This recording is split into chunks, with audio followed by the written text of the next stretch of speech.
a lot of people have self-directed IRAs and 401ks, and the market is teetering on these all-time highs, and we've been on this 12-year bull run.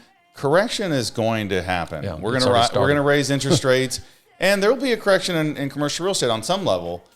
But I sure wouldn't want to have all my money in the market at a peak. I would be wanting to diversify that across a few different asset classes. Yeah. That's what really got me interested when you first came to me a dozen years ago. I thought, man, I'm just all in stocks and mutual funds. I need to diversify. And so that was what was really appealing to me.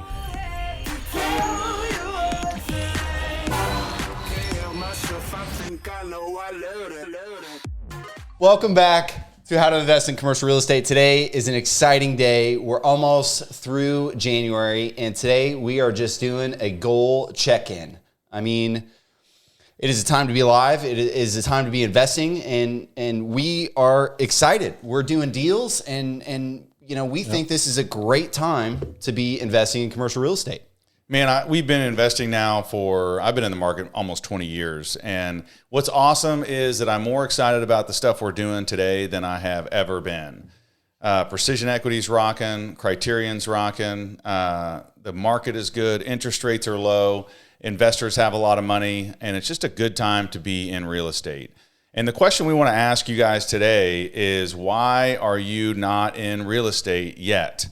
And we're using this podcast in the middle of January because this is a time that people self-reflect. Yeah. They take time every year about this time to join a gym and waste that $50. Yeah. But more importantly, what are your investing goals and what are you doing to achieve them this year?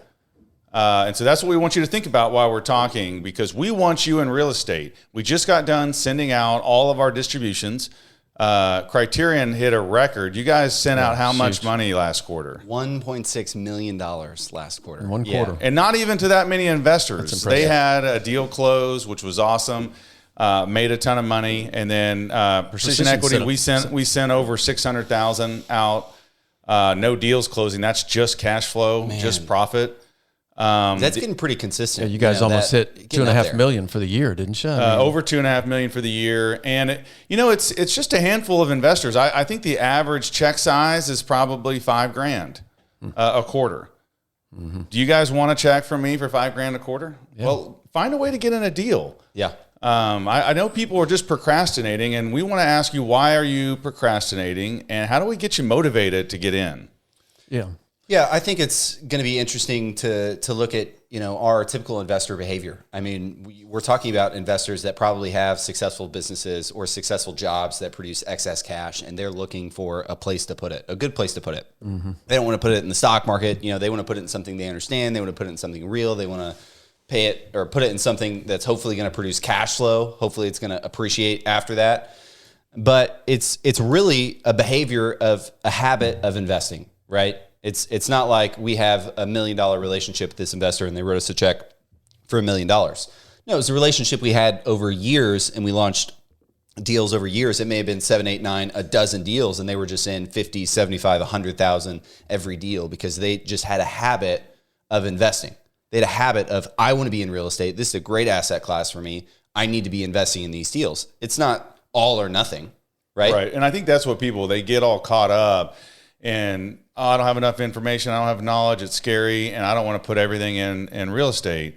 But Brian, like you came in with an initial investment, got you going, and now you're full time. Yeah. That's really how I started. And I'd like to encourage people to do that in 2022.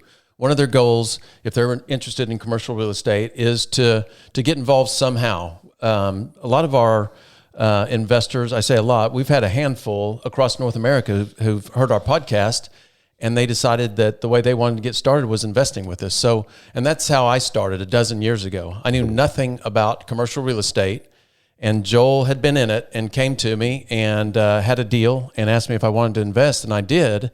And I invested a large sum of money because at that time it was just 3 investors. It was just the 3 of us, and so it was a large amount, and it really changed my life. And so just by going in and investing, what it allowed me to do was to look, see what you guys liked about the deal, And then it let me see the financials every month. It let me see how commercial real estate works.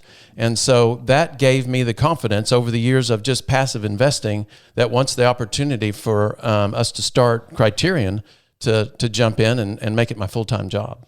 Yeah, and that's a really important point because people think that everyone just has this figured out. When we're getting investors or when people are deciding to get involved in commercial real estate, they're asking questions. They're coming to the table, they're saying, hey, you guys are the professionals here. This is your business. How do I get involved? Mm-hmm. And then we tell you, here's good questions to ask. Some of the dumbest questions are the best questions to ask because they're so obvious. How does this work? How long do the tenants stay? How do you know they stay? How do you underwrite this? How do we add value? How do we fill out the paperwork? How do other people fill out their paperwork? Well, it's a mixed bag, and we can kind of get them involved, get them advice, and then it gets easier and easier and easier as you go. Yeah, our investors, most of our investors are asking us questions. Every time we send out a deal, they call us, they say, what do you like about it? What about this? What about this tenant? And they do that 3 or 4 times on some deals, and they're starting to understand. They really do start to understand. The questions get better. The questions are different, and the questions are different for every person on every single deal based on that person's previous experience. What we find is once people make the decision to get involved in real estate, they get more involved in real estate. They invest more money in real estate, and we've had several people that are moved on. You own Criterion. Braden's an owner of Criterion, but I have other friends where now they're doing their own deals. Yeah. And that's what we want to encourage you guys is commercial real estate is not just a passive income scheme for your investing. It can literally be the ticket to whatever you want to do financially. It can be freedom. It can be retirement. It can be wealth. Generational wealth to pass on to your kids. I mean, it can be all of those things, and it starts with making a commitment to get some money on the line and just get in the game and get some investments going. Yeah, I'd really like to encourage people that are younger and they're just now, they've got their job and they're just now starting to have a little income that they can, an extra income that they can invest, and they're not sure what to do with it. Right now, they're probably thinking stocks or maybe even more so crypto right now. But, I wish 40 years ago when I started that, I wish I would have gotten into commercial real estate. I'd have, I don't know how many times more money I'd have than investing in stocks. This is another point I want to tell people. I did not envision myself here when I started. Yeah. And I'm making more money today in real estate than I ever thought possible. In the future, I'm going to make even more. But when I started, I had no knowledge of any of this. I was literally going to buy rent houses and make $200 a month per house. Yeah. And that's the only vision I had. But I was always challenging myself with new questions, think bigger, all that. So I was always progressing. But you don't have to see yourself retiring in the Bahamas on commercial real estate today. Yeah. But if all you have is your 401k and all you are committed to is your day job, you're getting nailed on taxes. You're going to have more of the same next year that you had the year before that. You're going to work till you're 65 if you're lucky, and you're going to retire and be average. Yeah. And there's nothing wrong with that. Okay, there's nothing wrong with that. What we want to encourage you is that there is another path, and commercial real estate can be that path for you. And it can also be other things. It can be other investments. Yeah. But if you're listening to the podcast, you have some pool and interest into real estate, and we're saying don't hold back. Yeah. Because we're really confident that it's a great investment. And I'm more excited, like I said today, than I have been in a long time. Yeah. Yeah. And for us looking back, I think some of my biggest regrets, if I were to have any in real estate, was never buying a deal. We've bought some really good deals, so thankfully we haven't had deals go bad. But my regrets are from not buying deals. It's like, man, I had that one locked up. I really should have pulled the trigger on it. So this is your reminder to go get that deal, keep pushing, get it in contract, get it over the finish line, get it closed, and let it do its job. Yeah. Don't kill it before it has the chance to do something good. A lot of people have self-directed IRAs and 401ks, and the market is teetering on these all-time highs, and we've been on this 12-year bull run. Correction is going to happen. Yeah, we're going to raise interest rates, and there will be a correction in commercial real estate on some level. But I sure wouldn't want to have all my money in the market at a peak. I would be wanting to diversify that across a few different asset classes. Yeah.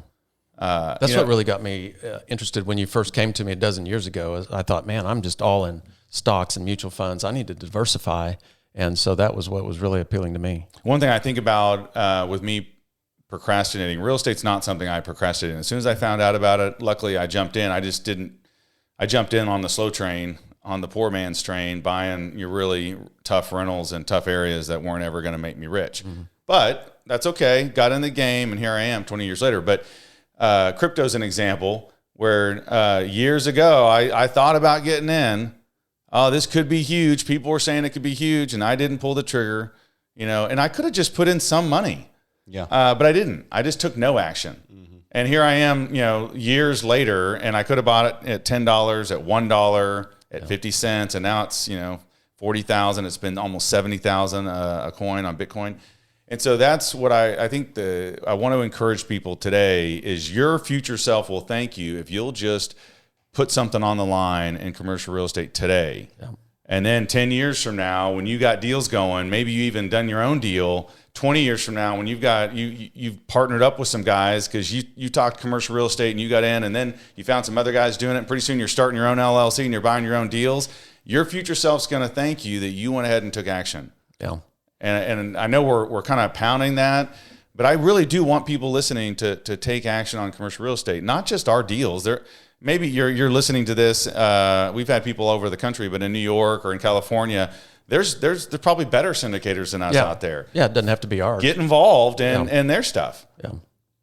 Yeah, like you said, there's so much opportunity out there, and if you are interested in listening, you're probably interested in some facet in commercial real estate. You're probably interested in some facet in investing, and I mean, there's money everywhere. I mean, the government passes out money. I don't know how much money they just gave to everyone last year, $5,000-$6,000. I don't know. Tax season is coming up. How much tax return money do people get back? I mean, if you're working a W-2 job, you're probably paying in 3, 5, 6, tens of thousands of dollars potentially. And if you have kids, you're getting taxes back. I've gotten a tax refund for so long, and it's so easy to just get money that you kind of already stashed away. You kind of already saved that. The government made you do that.